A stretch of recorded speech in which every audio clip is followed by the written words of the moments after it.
करती हूँ। ये हमारे लिए अत्यंत गर्व की बात है कि आज इस समारोह को यादगार बनाने के लिए मुख्य अतिथि के रूप में देश के माननीय प्रधानमंत्री श्री नरेंद्र मोदी जी हमारे समक्ष उपस्थित हैं। हम उनका हृदय से अभिनंदन करते हैं और साथ ही मंच पर आसीन सभी गणमान्य अतिथियों का स्वागत करते हैं। अब मैं माननीय बिहार विधानसभा अध्यक्ष श्री विजय कुमार सिन्हा जी से माननीय प्रधानमंत्री महोदय को अंग वस्त्रम और प्रतीक चिन्ह भेंट करने का विनम्र आग्रह करती हूँ।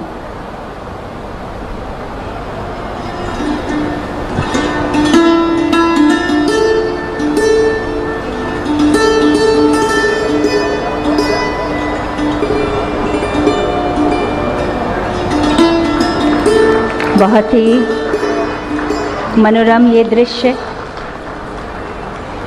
सहज मन से हमारा भेंट स्वीकार करते हुए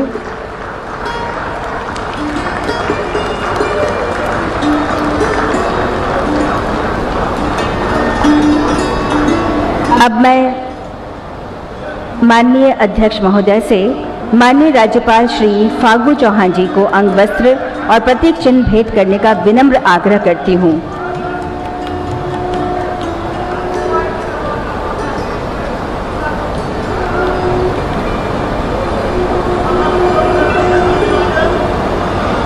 एक बार पुनः मैं विधानसभा अध्यक्ष महोदय से माननीय मुख्यमंत्री श्री नीतीश कुमार जी को अंग वस्त्रम और प्रतीक चिन्ह भेंट करने का विनम्र अनुरोध करती हूँ।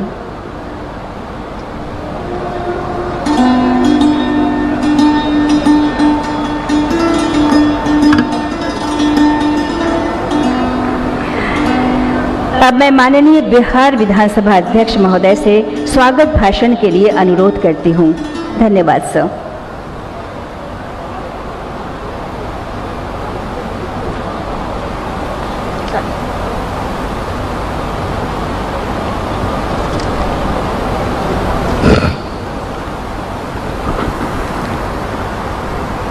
आज भारत अमृत महोत्सव एवं बिहार विधानसभा भवन शताब्दी वर्ष समारोह के अवसर पर हमारे बीच उपस्थित भारत के जनगण मन के नायक, विश्व के सबसे लोकप्रिय नेता, जिन्होंने अपने संकल्प, समर्पण, कर्तव्य परायणता और ईमानदारी से मां भारती की सेवा कर संपूर्ण विश्व में उनका मान बढ़ाया है, ऐसे कर्मयोगी भारत के यशस्वी प्रधानमंत्री आदरणीय श्री नरेंद्र मोदी जी, बिहार के महामहिम राज्यपाल श्री फागू चौहान जी, बिहार के कुशल नेतृत्वकर्ता माननीय मुख्यमंत्री श्री नीतीश कुमार जी, बिहार विधान परिषद के माननीय कार्यकारी सभापति श्री अवधेश नारायण सिंह जी, बिहार के माननीय उप मुख्यमंत्री श्रीमती रेणु देवी जी, बिहार के माननीय संसदीय कार्य मंत्री श्री विजय कुमार चौधरी जी, बिहार विधानसभा के माननीय नेता प्रतिपक्ष श्री तेजस्वी प्रसाद यादव जी, बिहार विधानसभा के माननीय उपाध्यक्ष श्री महेश्वर हजारी जी और मेरे सामने बैठे हुए विशिष्ट महानुभाव, प्रेस मीडिया के बंधुओं तथा सभा सचिवालय और बिहार सरकार के पदाधिकारी, आज की व्यवस्था में लगे सभी सहयोगियों, मां पटन देवी की भूमि पटना में मैं समस्त बिहार वासियों की ओर से माननीय प्रधानमंत्री श्री नरेंद्र मोदी जी का तहे दिल से स्वागत करता हूं, अभिनंदन करता हूं। आपने व्यस्तता के बीच आज जो समय देने की कृपा की है, उसके लिए संपूर्ण बिहार विधानसभा परिवार ही नहीं, बिहार विधायिका आपका ऋणी हो गई है। आपके आगमन से इस परिसर में नया इतिहास रचा जा रहा है। आज तक यहां भारत के किसी माननीय प्रधानमंत्री जी का पदार्पण नहीं हुआ था। यह पल अविस्मरणीय एवं बिहार विधायिका के लिए सुनहरे अक्षरों में लिखा जाएगा। हमारे बीच आपकी उपस्थिति हमें सुखद और आत्मीय एहसास करा रही है, जिसे मैं शब्दों में व्यक्त नहीं कर सकता। माननीय मुख्यमंत्री श्री नीतीश कुमार जी के मार्गदर्शन से शताब्दी वर्ष समारोह का शुभारंभ हुआ। माननीय राष्ट्रपति महोदय द्वारा राष्ट्र निर्माण के सामाजिक नैतिक संकल्प अभियान की शुरुआत की गई, जिसमें हम अपने परिवार को 5 सामाजिक अभिशापों से मुक्त, 5 सामाजिक वरदानों से युक्त, 5 सामाजिक सम्मानों से पूर्ण बनाने का संकल्प लेते हैं। माननीय प्रधानमंत्री जी, आपने कई बार कहा कि विधायिका सिर्फ विधायकी कार्यों तक सिमटी न रहे, यह जन सरोकार से जुड़े और जनमुखी बने। सामाजिक नैतिक संकल्प अभियान इसी के एक कड़ी है, जिससे संबंधित पुस्तिका मैंने आपको भेंट की है। माननीय प्रधानमंत्री जी, आपकी प्रेरणा से मैंने 17वीं बिहार विधानसभा को जनमुखी और लोकहितवादी बनाने का प्रयास किया है। सरकार की सजगता, माननीय विधायकों की संवेदनशीलता के कारण लगभग 100% प्रश्नों के उत्तर प्राप्त हो रहे हैं और सदन भी लगभग 100% अवधि तक सकारात्मक कार्य कर रहा है। आपके कुशल मार्गदर्शन में हमने विधानसभा की कार्यवाही को जन जन तक पहुंचाने के लिए डिजिटल चैनल बिहार विधानसभा टीवी का शुरुआत कराई। सदन में संवैधानिक अधिकार और कर्तव्य पर जागरूकता के लिए विशेष चर्चा कराई। उत्कृष्ट विधायक के चयन की प्रक्रिया जारी है, जिससे सदन में सार्थक विमर्श को बढ़ावा मिले। आपकी प्रेरणा से सामाजिक नैतिक संकल्प अभियान और बाल युवा सांसद का आयोजन जिले में किया जा रहा है। इसमें जिले के सांसद, विधायक, पंचायती राज प्रतिनिधि भी भाग लेते हैं। आजादी के 75 वर्षों तक जिस अधिकार की लड़ाई में हमने अपना समय व्यतीत कर दिया, अब माननीय प्रधानमंत्री जी की प्रखर प्रेरणा और प्रबल संरक्षण में अब आजादी के शताब्दी वर्ष यानी अगले 25 वर्षों तक अपने कर्तव्य बोध से सभी नागरिकों, खासकर नौजवानों को ओतप्रोत करने की जिम्मेवारी हम जनप्रतिनिधियों पर है। जो परिवार, समाज, राष्ट्र के प्रति अपनी सकारात्मक जिम्मेवारी निभाएगा, वही सबका साथ, सबका विकास, सबका विश्वास और सबका प्रयास के महामंत्र के माध्यम से नेतृत्व हासिल कर पाएगा। माननीय प्रधानमंत्री जी, आज इस शताब्दी वर्ष समापन समारोह के माध्यम से पूरी दुनिया में एक अभिनव संदेश जाएगा तथा इससे लोकतंत्र की जड़ें और मजबूत होगी, ऐसा मुझे विश्वास है। आपके प्रेरणादायी संबोधन से हमें निश्चित रूप से सीखने का मौका मिलेगा। माननीय प्रधानमंत्री जी, आपने इस कार्यक्रम में आने की कृपा पूर्ण सहमति प्रदान कर न केवल बिहार के प्रति अपने लगाव को दर्शाया है, बल्कि हम सबको गौरवान्वित भी किया है। एक बार फिर से इस कार्यक्रम में समय और मार्गदर्शन देने के लिए आपका तहे दिल से आभार प्रकट करते हुए हार्दिक अभिनंदन तथा स्वागत करता हूं।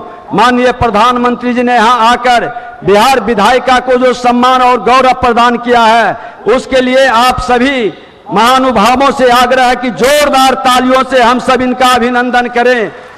जय बिहार, जय भारत, वंदे मातरम।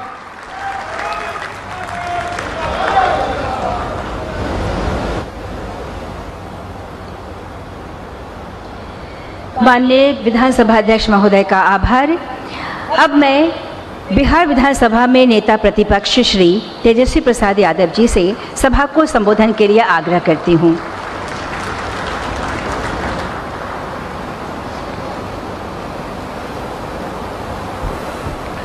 बिहार विधानसभा भवन के शताब्दी वर्ष समापन समारोह में पधारे विश्व के सबसे बड़े लोकतांत्रिक देश के प्रधानमंत्री आदरणीय श्री नरेंद्र मोदी जी,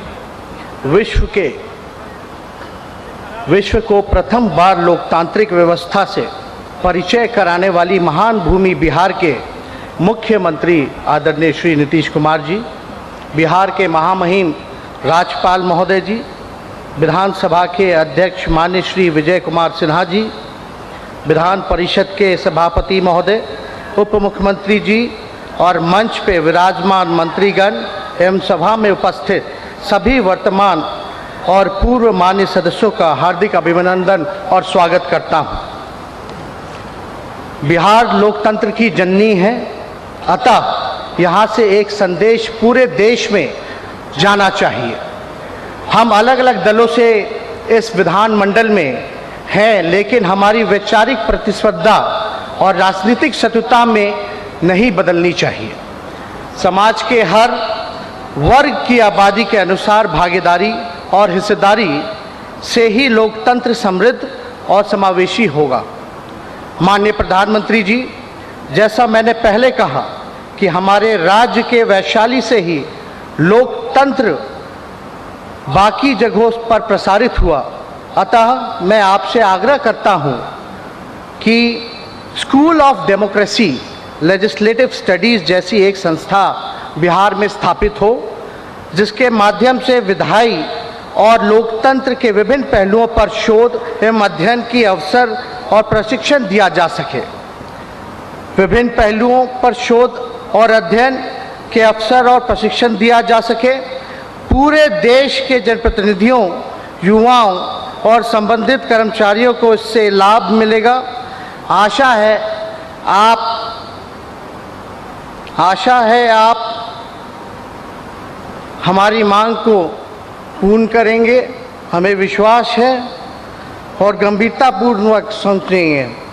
आदरणीय प्रधानमंत्री जी, आपने डिजर्विंग और विशेषज्ञ व्यक्तियों को पद्मश्री, पद्म भूषण इत्यादि सर्वोच्च नागरिक पुरस्कार देने की एक स्वस्थ एवं सकारात्मक परंपरा स्थापित की है। इसी प्रांगण में हम जननायक कर्पूरी ठाकुर जी के आम कदम प्रतिमा के बगल में बैठे हैं। हमारी मांग है कि जननायक कर्पूरी ठाकुर जी को भारत रत्न देकर इस शताब्दी वर्ष समारोह एवं देश के प्रधानमंत्री जी के बिहार विधानसभा प्रांगण में प्रथम आगमन को और अधिक यादगार बनाने की कृपा करें। यह उपस्थित हर एक माननीय सदस्यों की यही हार्दिक इच्छा है कि जननायक कर्पूरी ठाकुर जी को एक अवश्य ही भारत रत्न मिलना चाहिए। लोकतंत्र में समक्ष कई चुनौतियां हैं, लेकिन हम सामूहिक प्रयास और संकल्प से जनतंत्र को धनतंत्र और छलतंत्र से बचा सकते हैं। हमारे पुरखे ने लोकतंत्र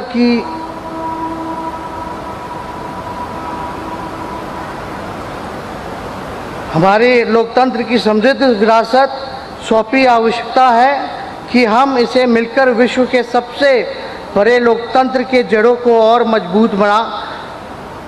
और विधानसभा की शताब्दी वर्ष के यही चुनौतियां हैं और अवसर भी है। पुनः आप सभी को तहे दिल से मैं धन्यवाद और प्रणाम करता हूं। जय बिहार, जय हिंद।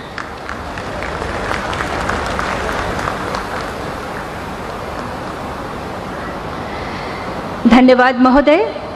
अब मैं सभा को संबोधित करने के लिए बिहार के माननीय मुख्यमंत्री श्री नीतीश कुमार जी से विनम्र आग्रह करती हूं।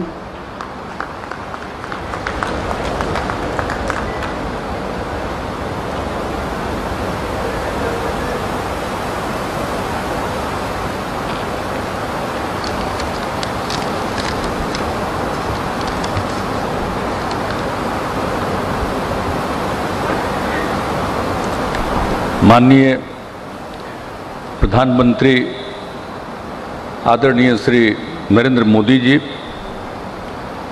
बिहार के महामहिम राज्यपाल श्री फागू चौहान जी, बिहार विधानसभा के माननीय अध्यक्ष श्री विजय कुमार सिन्हा जी, बिहार विधान परिषद के माननीय कार्यकारी सभापति श्री अवधेश नारायण सिंह जी, बिहार सरकार के माननीय उप मुख्यमंत्री श्रीमती रेणु देवी जी, संसदीय कार्य एवं शिक्षा विभाग के माननीय मंत्री और विधानसभा के पूर्व अध्यक्ष श्री विजय कुमार चौधरी जी, विरोधी दल बिहार विधानसभा में विरोधी दल के माननीय नेता श्री तेजस्वी प्रसाद यादव जी, बिहार विधानसभा के माननीय उपाध्यक्ष श्री महेश्वर हजारी जी, इस कार्यक्रम में उपस्थित माननीय केंद्रीय मंत्रीगण, माननीय बिहार सरकार के मंत्रीगण, बिहार विधानसभा एवं बिहार विधान परिषद के सभी यहाँ उपस्थित माननीय सदस्यगण, यहाँ उपस्थित सभी सांसदगण, बिहार विधानसभा एवं बिहार विधान परिषद के पूर्व सदस्यगण, पूर्व सांसदगण, सभी पदाधिकारीगण, विशिष्ट अतिथिगण, प्रिंट एवं इलेक्ट्रॉनिक मीडिया के पत्रकार मित्रों, छायाकार बंधुओं, बहनों एवं भाइयों, आज के इस कार्यक्रम में आप सबका मैं स्वागत करता हूं।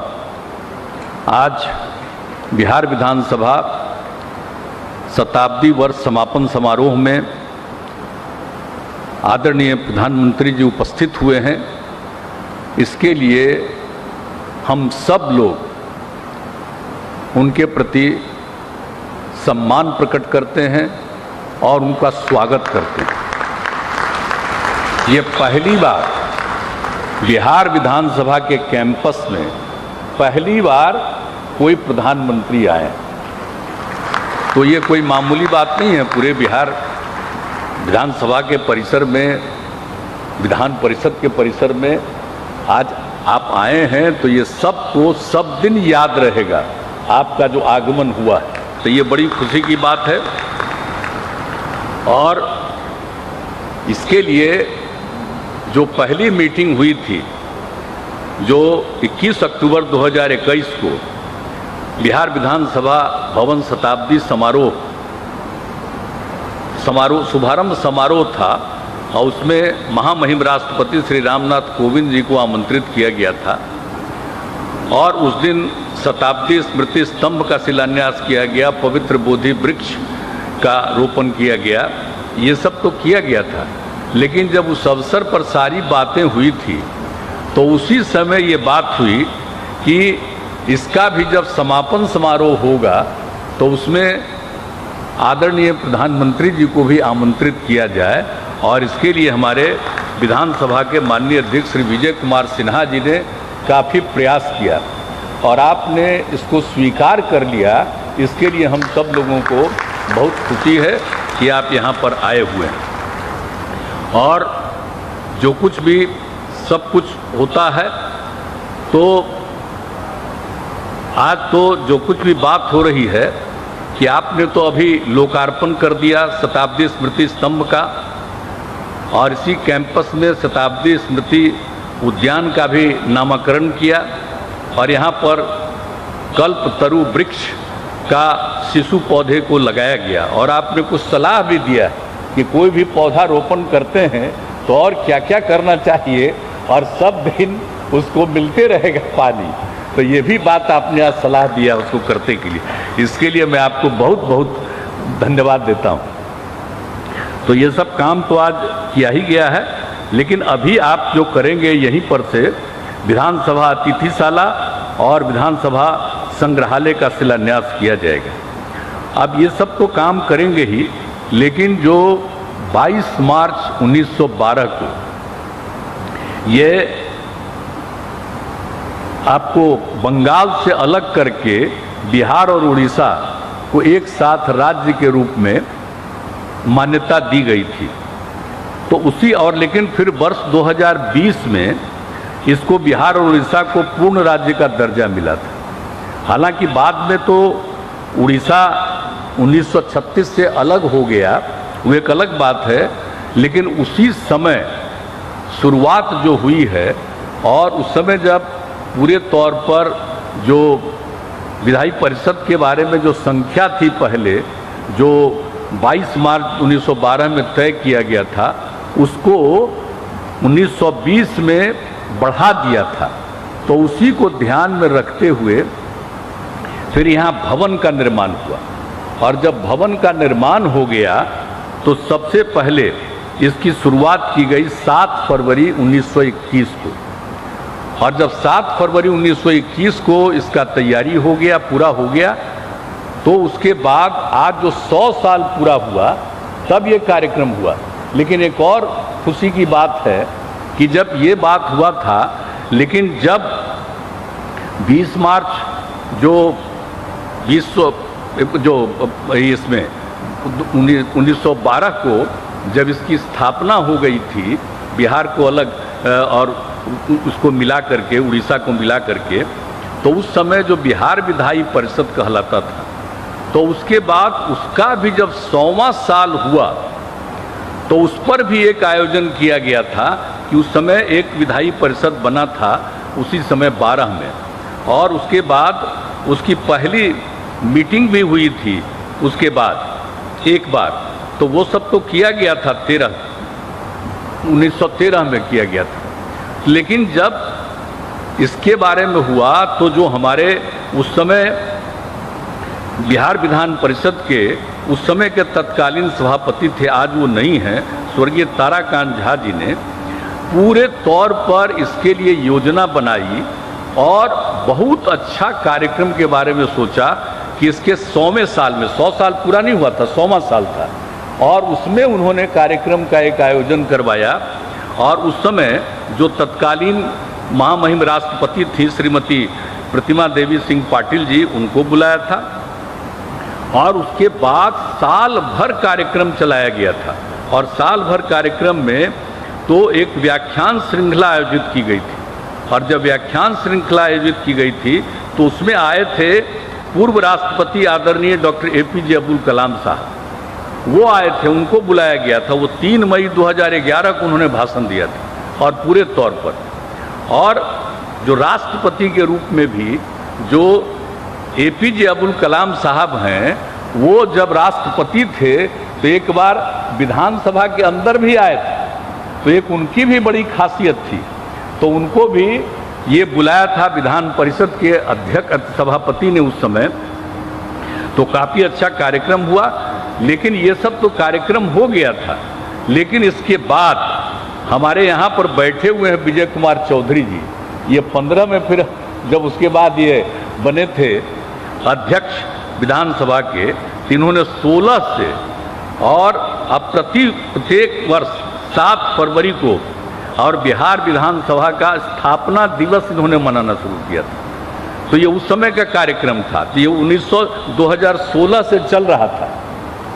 और यही देख करके जब हुआ कि अब 100 साल पूरा हो रहा है 2021 में, तब कार्यक्रम होना चाहिए। और जैसा हमने कहा कि उस कार्यक्रम की शुरुआत करने के बाद हुआ कि पूरे तौर पर जब होगा तो आदरणीय प्रधानमंत्री से कहा जाएगा अब आप आ गए हैं, तो बड़ी खुशी हुई।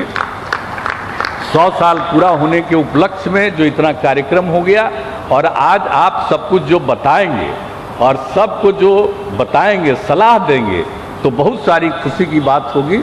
इसलिए आज के इस अवसर पर हम सब लोगों को बहुत प्रसन्नता है, आपका स्वागत करते हैं, आपका अभिनंदन करते हैं, और आप यहाँ पर आ गए, हम लोगों को बहुत खुशी है। तो इन्हीं शब्दों के साथ मैं आप अपनी बात समाप्त करता हूँ, और सारे लोग जो इस कार्यक्रम में मौजूद हैं उनका भी मैं स्वागत करता हूँ, उनका भी मैं अभिनंदन करता हूँ, और इन्हीं शब्दों के साथ मैं अपनी बात को समाप्त करता हूँ। बहुत बहुत धन्यवाद।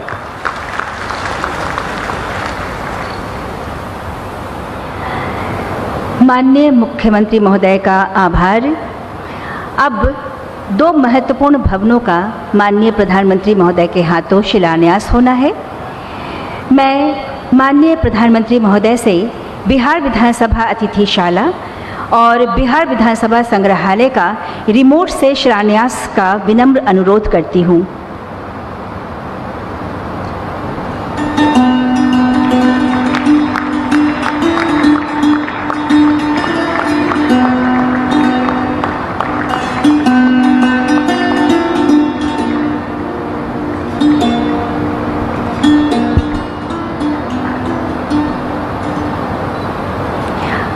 धन्यवाद।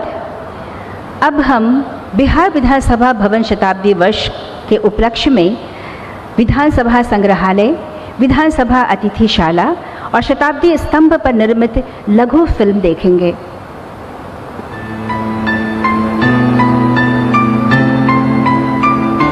बिहार विधानसभा भवन के 100 वर्ष पूर्ण होने के अवसर पर शताब्दी स्मृति स्तंभ का निर्माण किया गया है। इसका शिलान्यास 21 अक्टूबर 2021 को महामहिम राष्ट्रपति श्री रामनाथ कोविंद के कर कमलों से हुआ था। माननीय प्रधानमंत्री श्री नरेंद्र मोदी जी के कर कमलों से आज इसका अनावरण किया जा रहा है। अतीत में निर्मित स्तंभों की भव्य परंपरा के साथ आधुनिक तकनीकों और सामग्रियों का समावेश कर इस स्तंभ का डिजाइन तैयार किया गया है। भारतीय वास्तुकला और वास्तुशास्त्र के सिद्धांतों का पालन करते हुए स्तंभ को अष्टकोण के रूप में डिजाइन किया गया है।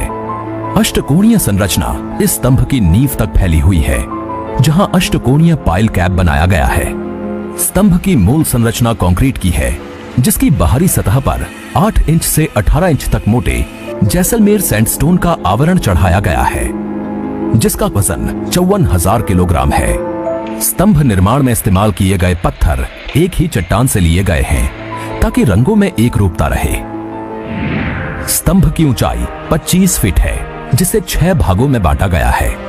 15 फीट ऊंचे और 21 फीट फैलाव वाले कांस्य एवं पीतल से बने वृक्ष को इस स्तंभ के ऊपरी हिस्से में लगाया गया है, जिसका कुल वजन 2.8 टन है। इस वृक्ष की 9 शाखाएं राज्य के 9 प्रमंडलों, 38 उपशाखाएं 38 जिलों को और विभिन्न आकार के 243 एवं 75 पीतल के पत्ते बिहार विधानमंडल के सदस्यों की संख्या इंगित करते हैं। बिहार विधानसभा भवन के शताब्दी वर्ष के अवसर पर बिहार विधानमंडल की ऐतिहासिक विरासत की प्रदर्शनी हेतु और आम जन में जागरूकता बढ़ाने के उद्देश्य से एक संग्रहालय निर्माण के लिए राज्य कैबिनेट के द्वारा 5 जुलाई 2022 को 48 करोड़ 76 लाख रुपए की राशि को स्वीकृति दी गई और इसके निर्माण की जिम्मेदारी भवन निर्माण विभाग को दी गई है। इसका निर्माण बिहार विधानसभा परिसर के पूर्व दक्षिण कोने में 1.03 एकड़ के भूखंड पर किया जा रहा है। संग्रहालय का निर्माण 60,000 वर्ग फीट में किया जा रहा है, जिसके 12,000 वर्ग फीट कारपेट एरिया में 6 प्रदर्श गैलरियों का निर्माण होगा तथा एक 270 क्षमता का प्रेक्षागृह भी होगा। गैलरियों में बिहार में लोकतंत्र के इतिहास और बिहार विधानसभा के द्वारा संपादित महत्वपूर्ण विधायी कार्यों तथा विधानसभा से जुड़े ऐतिहासिक क्षणों और महान विभूतियों से जुड़ी स्मृतियों को भौतिक और डिजिटल रूप में प्रदर्शित किया जाएगा। देश विदेश से विधायी कार्यों के प्रयोजनार्थ बिहार विधानसभा में आने वाले आगंतुकों के सुगम ठहराव हेतु एक अतिथिशाला का निर्माण किया जा रहा है। इस 3 मंजिले भवन में आधुनिक सुविधाओं से युक्त 7 स्वीट तथा 16 कमरे होंगे। साथ ही मीटिंग हॉल, जिम, कैंटीन एवं पार्किंग के निर्माण का प्रावधान है। आज माननीय प्रधानमंत्री श्री नरेंद्र मोदी जी के द्वारा बिहार विधानसभा संग्रहालय और बिहार विधानसभा अतिथिशाला का शिलान्यास किया जा रहा है।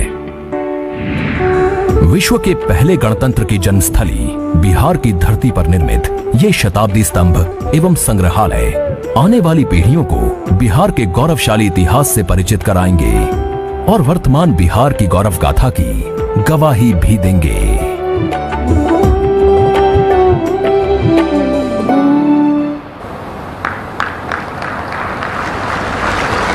धन्यवाद।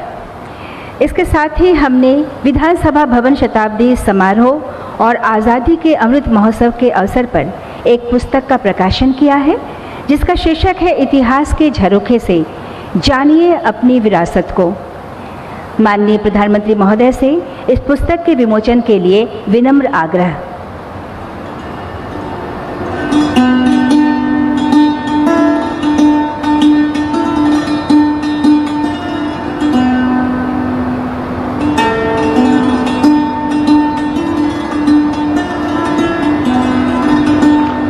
धन्यवाद।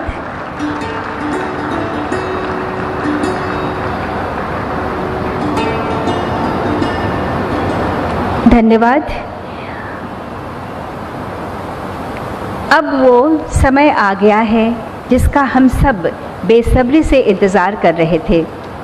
हमें माननीय प्रधानमंत्री महोदय के समृद्ध अनुभव के खजाने से कुछ अनमोल विचार व्याख्यान के रूप में सुनने को मिलेगा, जिसका विषय है युवाओं में संवैधानिक अधिकार एवं कर्तव्य के प्रति जागरूकता लाने के लिए विधायकों की भूमिका। माननीय प्रधानमंत्री श्री नरेंद्र मोदी जी से व्याख्यान के लिए विनम्र अनुरोध।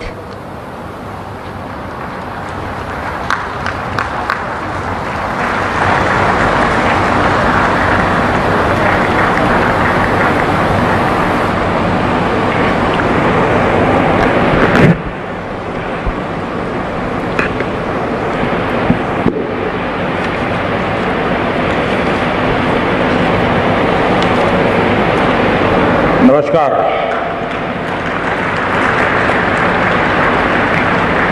इस ऐतिहासिक कार्यक्रम में हमारे बीच उपस्थित बिहार के राज्यपाल श्री फागू चौहान जी, यहाँ के जनप्रिय मुख्यमंत्री श्री नीतीश कुमार जी, विधानसभा स्पीकर श्री विजय सिन्हा जी, बिहार विधान परिषद के कार्यकारी अध्यक्ष श्री अवधेश नारायण सिंह, उप मुख्यमंत्री श्रीमती रेणु देवी जी, तारकिशोर जी, नेता प्रतिपक्ष श्री तेजस्वी यादव जी, सभी मंत्रीगण, विधायकगण, अन्य महानुभाव, देवी और सज्जनों,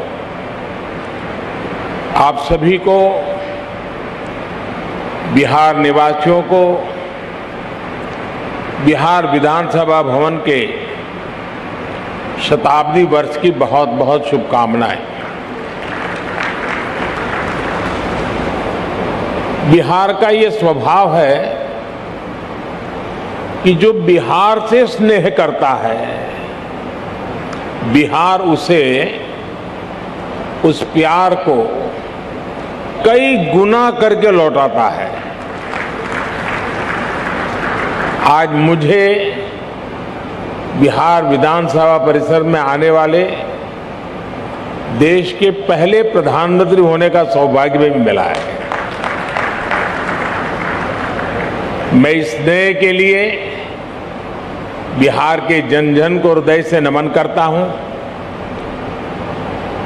मुख्यमंत्री जी का, स्पीकर महोदय का भी हृदय से बहुत बहुत आभार व्यक्त करता हूं। साथियों, मुझे कुछ देर पहले शताब्दी स्मृति स्तंभ के लोकार्पण का अवसर भी मिला। ये स्तंभ बिहार के गौरवशाली अतीत का प्रतीक तो बनेगा ही, साथ ही ये बिहार की कोटि कोटि आकांक्षाओं को भी प्रेरणा देगा। अब से कुछ देर पहले बिहार विधानसभा म्यूजियम और विधानसभा गेस्ट हाउस का शिलान्यास भी हुआ है। मैं इन विकास कार्यों के लिए नीतीश कुमार जी और विजय सिन्हा जी को हृदय से बधाई देता हूं। मुझे विधानसभा परिसर के शताब्दी पार्क में कल्पतरु के रोपण का भी सुखद अनुभव मिला है। कल्पतरु के विषय में मान्यता है कि हमारी आशाओं, आकांक्षाओं को पूरा करने वाला ये वृक्ष है।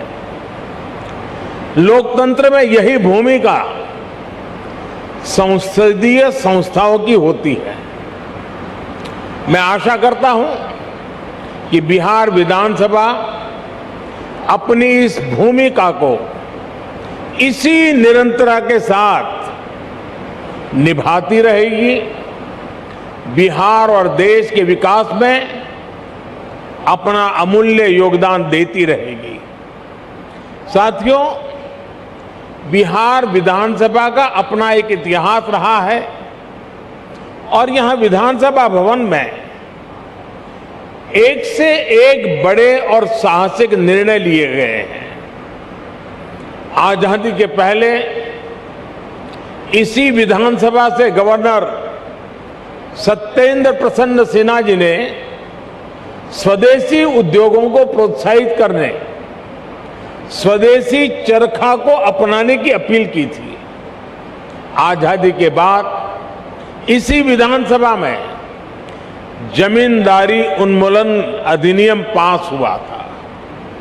इसी परंपरा को आगे बढ़ाते हुए नीतीश जी की सरकार ने बिहार पंचायती राज जैसे अधिनियम को पास किया।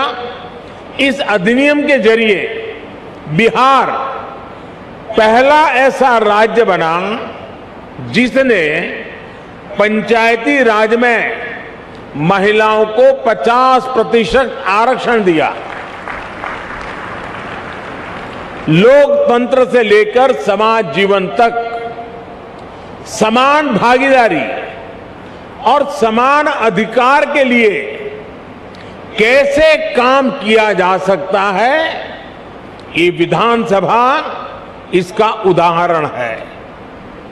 आज जब मैं आपसे इस परिसर में विधानसभा भवन के बारे में बात कर रहा हूं तो ये भी सोच रहा हूं कि बीते 100 वर्ष में ये भवन, ये परिसर कितने ही महान व्यक्तित्वों की आवाज का साक्षी रहा है। मैं नाम अगर लेने जाऊंगा तो शायद समय कम पड़ जाएगा, लेकिन इस इमारत ने इतिहास के रचयिताओं को भी देखा है और खुद भी इतिहास का निर्माण किया है। कहते हैं वाणी की ऊर्जा कभी भी समाप्त नहीं होती। इस ऐतिहासिक भवन में कही गई बातें, बिहार के उत्थान से जुड़े संकल्प एक ऊर्जा बनकर आज भी उपस्थिति है। आज भी वो वाणी, वो शब्द गूंज रहे हैं। साथियों, बिहार विधानसभा भवन का ये शताब्दी उत्सव एक ऐसे समय में हो रहा है जब देश अपनी आजादी का अमृत महोत्सव मना रहा है। विधानसभा भवन के 100 साल और देश की आजादी के 75 साल, ये केवल समय का संयोग नहीं है, इस संयोग का साझा अतीत भी है और सार्थक संदेश भी है। एक और, बिहार में चंपारण सत्याग्रह जैसे आंदोलन हुए तो वहीं इस धरती ने भारत को लोकतंत्र के संस्कार और आदर्श पर चलने का रास्ता भी दिखाया। दशकों से हम ये बताने की कोशिश होती रही है कि भारत को लोकतंत्र विदेशी हुकूमत और विदेशी सोच के कारण मिला है। और हमारे लोग भी कभी कभी ये बातें बोलते हैं, लेकिन कोई भी व्यक्ति जब ये कहता है तो वो बिहार के इतिहास और बिहार की विरासत पर पर्दा डालने की कोशिश करता है। जब दुनिया के बड़े भूभाग सभ्यता और संस्कृति की ओर अपना पहला कदम बढ़ा रहे थे, तब वैशाली में परिष्कृत लोकतंत्र का संचालन हो रहा था। जब दुनिया के अन्य क्षेत्रों में जनतांत्रिक अधिकारों की समझ विकसित होनी शुरू हुई थी, तब लिच्छवी और वज्जी संघ जैसे गणराज्य अपने शिखर पर थे। साथियों, भारत में लोकतंत्र की अवधारणा उतनी ही प्राचीन है जितना प्राचीन ये राष्ट्र है, जितनी प्राचीन हमारी संस्कृति है। हजारों वर्ष पूर्व हमारे वेदों में कहा गया है, त्वाम विशो वृणताम, त्वाम विशो वृणताम राज्याय त्वाम मिमाहा प्रदिशः पंचदेवी। अर्थात राजा को सभी प्रजा मिलकर स्वयं चुने और विद्वानों की समितियां उसका निर्वाचन करें। ये वेद में कहा गया है, हजारों साल पूरे ग्रंथ में कहा गया है। आज भी हमारे संविधान में सांसदों, विधायकों का चयन, मुख्यमंत्री, प्रधानमंत्री, राष्ट्रपति का चयन इसी लोकतांत्रिक मूल्य पर टिका हुआ है। एक विचार के रूप में हमारे यहां लोकतंत्र इसलिए हजारों वर्षों से जीवित है क्योंकि भारत लोकतंत्र को समता और समानता का माध्यम मानता है। भारत सह अस्तित्व और सौहार्द के विचार में भरोसा करता है। हम सत्य में भरोसा करते हैं, सहकार में भरोसा करते हैं, सामंजस्य में भरोसा करते हैं और समाज की संगठित शक्ति में भरोसा करते हैं। इसलिए हमारे वेदों ने हमें यह भी मंत्र दिया है, संगच्छध्वम संवदध्वम संवो मनासी जानताम, अर्थात हम मिलकर चले, मिलकर बोले, वो एक दूसरे के मनों को, एक दूसरे के विचारों को जाने और समझे। इसी वेद मंत्र में आगे कहा गया है, समानो मंत्र समिति समानी समानम मनः सहचित्तमेशम, अर्थात हम मिलकर समान विचार करें, हमारी समितियां, हमारी सभाएं और सदन कल्याण भाव के लिए समान विचार वाले हो और हमारे हृदय भी समान हो। हृदय से लोकतंत्र को स्वीकार करने की ऐसी विराट भावना एक राष्ट्र के रूप में भारत ही प्रस्तुत कर रहा है। इसलिए मैं जब भी दुनिया में अलग अलग जब देशों में जाता हूं, बड़े वैश्विक मंचों पर मौजूद होता हूं, तो मैं बहुत गर्व से कहता हूं, क्योंकि हमारे कान में किसी न किसी कारण से एक शब्द भर दिया गया है। हमारी मन की रचना को एक जगह पे स्थगित कर दिया गया है। हमें बार बार सुनाया गया है कि we are a largest democracy of the world, हम दुनिया की सबसे बड़े लोकतंत्र है, और हम भी उसी को स्वीकार कर लिया है बार बार सुनने के कारण। मैं आज भी दुनिया के मंच पर जब भी जाता हूं, बड़े गर्व से कहता हूं कि विश्व में लोकतंत्र की जननी ये भारत है। भारत मदर ऑफ डेमोक्रेसी है, और हमने भी, और बिहार वासियों ने तो खास, दुनिया में डंका बजाते रहना चाहिए कि we are a mother of democracy. और बिहार की गौरवशाली विरासत, पाली में मौजूद ऐतिहासिक दस्तावेज भी इसके जीवंत प्रमाण है। बिहार के इस वैभव को न कोई मिटा सकता है, न कोई छिपा सकता है।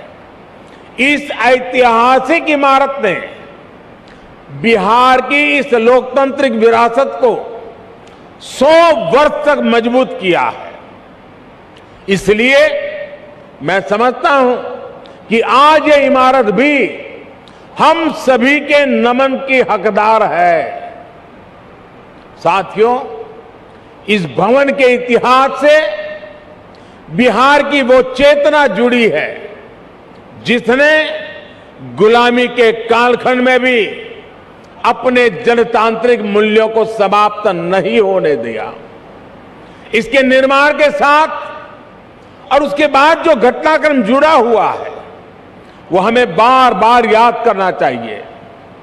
किस तरह श्री कृष्ण सिंह जी ने, श्री बाबू ने अंग्रेजों के सामने शर्त रखी थी कि वो सरकार तभी बनाएंगे जब ब्रिटिश हुकूमत निर्वाचित सरकार के कामकाज में दखल नहीं देगा। कैसे द्वितीय विश्व युद्ध में भारत की सहमति के बिना देश को झोंकने के खिलाफ श्री बाबू जी ने, सरकार ने इस्तीफा दे दिया था, और बिहार का हर व्यक्ति इस बात के लिए गर्व कर सकता है। इस घटनाक्रम ने सदैव इस संदेश का संचार किया कि बिहार लोकतंत्र के खिलाफ कभी कुछ स्वीकार नहीं कर सकता। और भाई और बहनों, हम सभी ने देखा है कि कैसे आजादी के बाद भी बिहार अपनी लोकतांत्रिक निष्ठा को लेकर उतना ही अडिग, उतना ही प्रतिबद्ध रहा। बिहार ने आजाद भारत को डॉक्टर राजेंद्र प्रसाद के रूप में पहला राष्ट्रपति दिया। लोकनायक जयप्रकाश, कर्पूरी ठाकुर, बाबू जगजीवन राम, अनेक भी जैसे नेतृत्व इस धरती पर हुए। जब देश में संविधान को कुचलने का प्रयास हुआ तो भी उसके खिलाफ बिहार ने सबसे आगे आकर विरोध का बिगुल फूंका। आपातकाल के उस स्याही दौर में बिहार की धरती ने दिखा दिया कि भारत में लोकतंत्र को दबाने की कोशिशें कभी भी कामयाब नहीं हो सकती। और इसलिए मैं मानता हूं कि बिहार जितना समृद्ध होगा, भारत की लोकतांत्रिक शक्ति भी उतनी ही मजबूत होगी। बिहार जितना सशक्त होगा, भारत भी उतना ही सामर्थ्यवान होगा। साथियों, आजादी का अमृत महोत्सव और बिहार विधानसभा के 100 वर्ष का यह ऐतिहासिक अवसर हम सभी के लिए, प्रत्येक जनप्रतिनिधि के लिए आत्मविवेचना और आत्मनिरीक्षण का भी संदेश लेकर आया है। हम अपने लोकतंत्र को जितना मजबूत करेंगे, उतनी ही मजबूती हमारी आजादी को मिलेगी, हमारे अधिकारों को मिलेगी। आज 21वीं सदी में दुनिया तेजी से बदल रही है। नई जरूरतों के हिसाब से भारत के लोगों की, हमारे युवाओं की आशाएं, अपेक्षाएं भी बढ़ रही है। हमारी लोकतांत्रिक व्यवस्थाओं को इसके हिसाब से तेज गति से कार्य करना पड़ेगा। आज जब हम आजादी के 75वें साल में एक नए भारत के संकल्प के साथ आगे बढ़ रहे हैं, तो इन संकल्पों को आगे बढ़ाने की जिम्मेदारी हमारी संसद और विधानसभाओं पर भी है। इसके लिए हमें ईमानदारी और निष्ठा से दिन रात मेहनत करने की जरूरत है। देश के सांसद के रूप में, राज्य के विधायक के रूप में हमारी ये भी जिम्मेदारी है कि हम लोकतंत्र के सामने आ रही हर चुनौती को मिलकर हराएं। पक्ष विपक्ष के भेद से ऊपर उठकर देश के लिए, देश हित के लिए हमारी आवाज एकजुट होनी चाहिए। जनता से जुड़े विषयों पर सदन सकारात्मक संवाद का केंद्र बने। सकारात्मक कार्यों के लिए हमारी आवाज उतनी ही बुलंद दिखे। इस दिशा में भी हमें निरंतर आगे बढ़ना चाहिए। हमारे आचरण से ही हमारे देश की लोकतांत्रिक परिपक्वता प्रदर्शित होती है। और इसलिए दुनिया के सबसे बड़े लोकतंत्र के साथ साथ हमें दुनिया के सबसे परिपक्व लोकतंत्र के रूप में भी खुद को आगे बढ़ाना है। साथियों, मुझे खुशी है कि आज देश इस दिशा में सकारात्मक बदलाव देख रहा है। मैं अगर संसद की बात करूं तो पिछले कुछ वर्षों में संसद में सांसदों की उपस्थिति और संसद की प्रोडक्टिविटी में रिकॉर्ड वृद्धि हुई है। और अभी विजय जी ने भी विधानसभा का ब्यौरा दिया। सकारात्मकता, गतिशीलता, व्यापक रूप से विषयों की चर्चा, निर्णय, उसका पूरा ब्यौरा दिया। साथियों, वैसे संसद में भी पिछले बजट सत्र में भी लोकसभा की प्रोडक्टिविटी 129% थी, 129% थी। राज्यसभा में भी 99% प्रोडक्टिविटी दर्ज की गई। यानी देश लगातार नए संकल्पों पर काम कर रहा है, लोकतांत्रिक विमर्श को आगे बढ़ा रहा है। और हम सभी जानते हैं कि जब लोग ये देखते हैं कि उन्होंने जिन्हें चुनकर भेजा है वो मेहनत कर रहा है, सदन में उनकी बात गंभीरता से रख रहा है, तो उनका भी लोकतंत्र पर विश्वास और बढ़ता है। ये विश्वास बढ़ाना भी हम सबकी जिम्मेदारी है। साथियों, समय के साथ हमें नए विचारों की जरूरत होती है, नई सोच की जरूरत होती है। इसलिए जैसे जैसे लोक बदलता है, लोकतंत्र को भी नए आयाम जोड़ते रहना पड़ता है। इन बदलावों के लिए हमें केवल नई नीतियों की जरूरत नहीं पड़ती, बल्कि पुरानी नीतियां और पुराने कानूनों को भी समय के अनुसार बदलना पड़ता है। बीते वर्षों में संसद ने ऐसे करीब 1500 कानूनों को खत्म किया है। इन कानूनों से सामान्य मानवी को जो दिक्कतें होती थी, देश की प्रगति में जो रुकावटें होती थी, उनका समाधान हुआ और एक नया विश्वास भी पैदा हुआ। राज्य स्तर पर भी ऐसे कई पुराने कानून हैं जो वर्षों से चले आ रहे हैं। हमें मिलकर इस और भी ध्यान देने की जरूरत है। साथियों, दुनिया के लिए 21वीं सदी भारत की सदी है। हम लगातार ये सुनते आए हैं, कई लोगों के मुंह से सुनते हैं, दुनिया के लोग बताते रहते हैं। लेकिन अगर मैं भारत की बात करूं तो मैं कहूंगा कि भारत के लिए ये सदी कर्तव्यों की सदी है। हमें इसी सदी में अगले 25 सालों में नए भारत के स्वर्णिम लक्ष्य तक पहुंचना है। इन लक्ष्यों तक हमें हमारे कर्तव्य ही लेकर जाएंगे।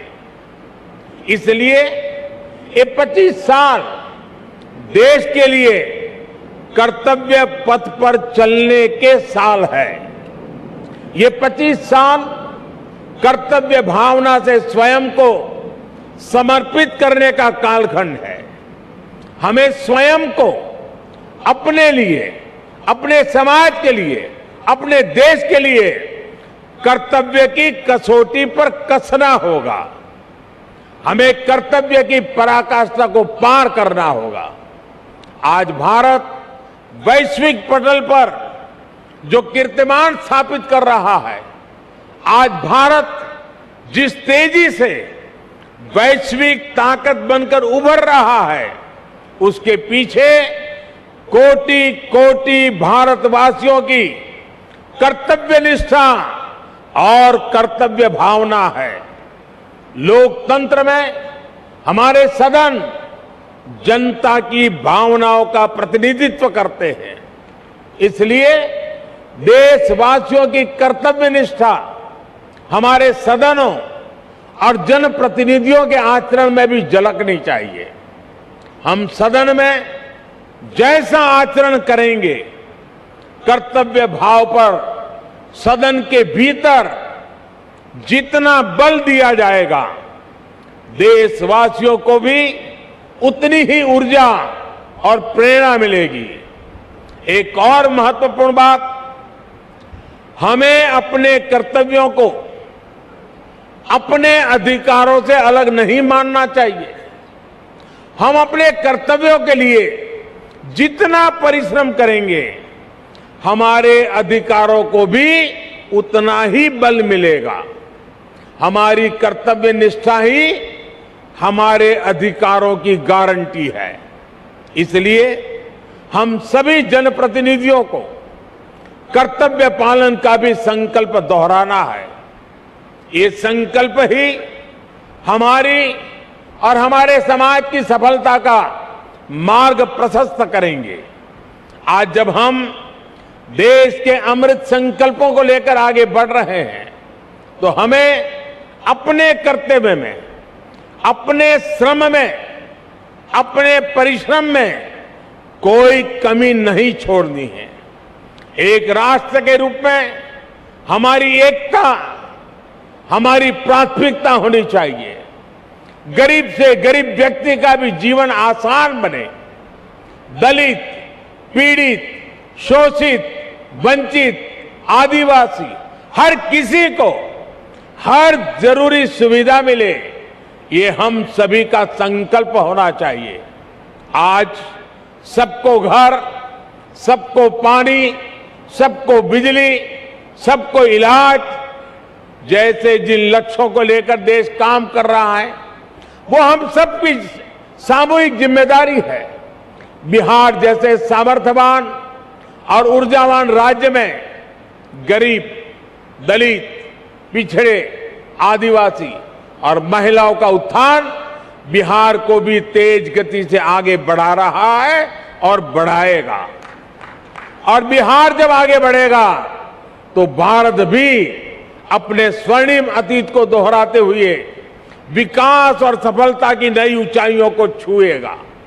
इसी कामना के साथ इस महत्वपूर्ण ऐतिहासिक अवसर पर आप सब ने मुझे निमंत्रित किया, इस ऐतिहासिक पल के साक्षी बनने का अवसर दिया।